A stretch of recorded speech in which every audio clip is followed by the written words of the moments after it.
Kicker is one of those mechanics which keeps coming back time and again in MTG, and this isn't just because everything has Kicker. There's some really good reasons why it keeps coming back.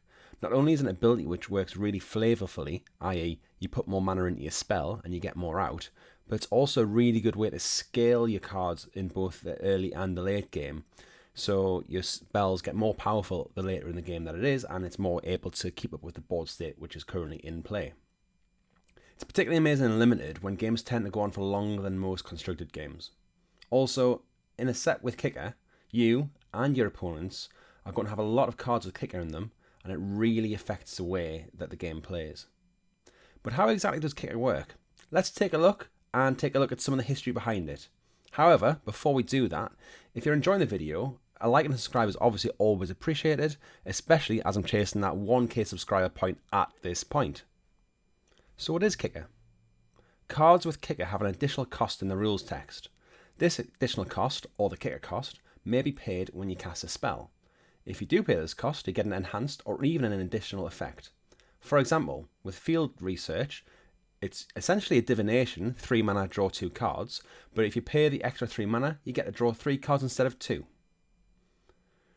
This cost is normally an additional mana cost, whether needing generic mana or coloured mana matches their own card's colour, or even an off-colour mana, but it can be something different, like returning a creature to your hand or sacrificing lands. Generally, either mode of the kicked card is below rate, but the flexibility of being able to cast it in either way is where they really shine. Of course, sometimes a card's just good whether you kick it or not. The mechanic was first introduced in 2000 in the Invasion block. It was at least somewhat aligned with the Coalition at the time, which was the group fighting against the Phyrexian invasion of that era. A bit like what we've got going on now with Dominaria United. It's returned a few times since, first in Time Spiral block, but then also in the original Zendikar, in the 2018 Dominaria set, and again in Zendikar Rising 2 years ago. Now, it's coming back in Dominaria United, where we're seeing the Coalition fighting against the Phyrexian invasion again. Of course, there's also been a smattering of Kicker in supplemental sets, like Commander and Modern Horizons 2. Let's take a look at some of the more interesting Kicker cards. For starters, beginning in Time Spiral block, we've got Kicker cards which didn't care about the mana, or at least didn't have mana costs in their Kicker costs.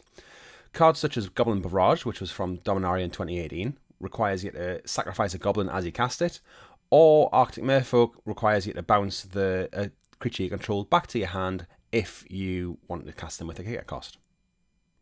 Normally, you can only kick a spell once per cast. This restriction doesn't exist for cards with a slightly different ability called Multikicker. This version of Kicker allows you to pay the Kicker cost as many times as you want, getting a benefit each time, allowing you to have even more possibilities and flexibility with the game. For example, with Gnarled Pack, you can pay 1 and a green any number of times when you cast it. Then, when it enters a battlefield, it has that many +1/+1 counters on it, letting you to be at least somewhat skilled with the game at any time. However, 2 mana 2/2 is great, a 4 mana 3/3 is okay, a 6 mana 4/4 is probably a little bit less, but the flexibility is what you're really looking at here. Probably the best implementation of this mechanic, though, has to be with the Chun-Li card in the Street Fighter Secret Lair. There's some cards out there which care about whether spells have been kicked or not. I did think this was first introduced in Zendikar Rising, but there was one example of this back in World Wake in Rumbling Aftershocks, which I found when searching Scryfall for research for this video. As a side note, if you would like a video putting together about the use of Scryfall, it has been something which I've considered in the past, and there's a lot of tips and tricks I've picked up is generally when I've been researching for these videos, but sometimes when I've been searching for cards for decks, and I would be quite interested in putting it in, but let us know down in the comments whether you think that that would be something you would be interested in. With Dominaria United, we're getting a new-ish spin on Kicker cards with the and/or Kicker spells. Though I have seen a version of this before, which I'd forgotten, and it seems Wizards have as well, because they keep going on about that they now have multicolour Kicker cards, but I can't see anything really different from the original ones in these cards. However, these cards are pretty interesting in that it can be included in a 2-colour deck, for example Temporal Firestorm, can be easily included in a Boros or Izzet deck, as well as Jeskai, that's as long as you're not caring about colour identity in Commander. I'm going to go over now a little bit of data about how Kicker works in some more complex cases. First of all, you need to choose whether or not to kick your spell as you cast it. You can't cast it, then wait to see if your opponent's going to respond, and then choose whether to kick or not. Sorry, this mechanic doesn't let you be all tricksy like that. Similarly, Kicker does not change the mana value of your spell or your CMC of your spell. Anything which cares about that, like Disdainful Stroke, will only care about the mana value printed at the top of the cards. Also, it's important to read what the effects of the card are.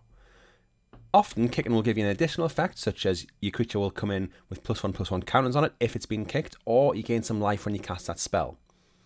Other times, it replaces one effect with another. So in this case, you have the card which, when you kick it, it'll give you 12 tokens instead of 6. It doesn't give you 12 additional tokens. Most people probably get that, but it is worth pointing out as well.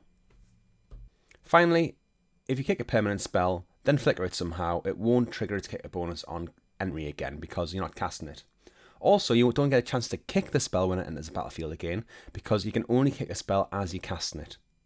And that's about it. I can't think of much more to say on the subject, so if you watched this far, thank you very much. Let us know down in the comments what you think of the style of the video. Your support is always appreciated.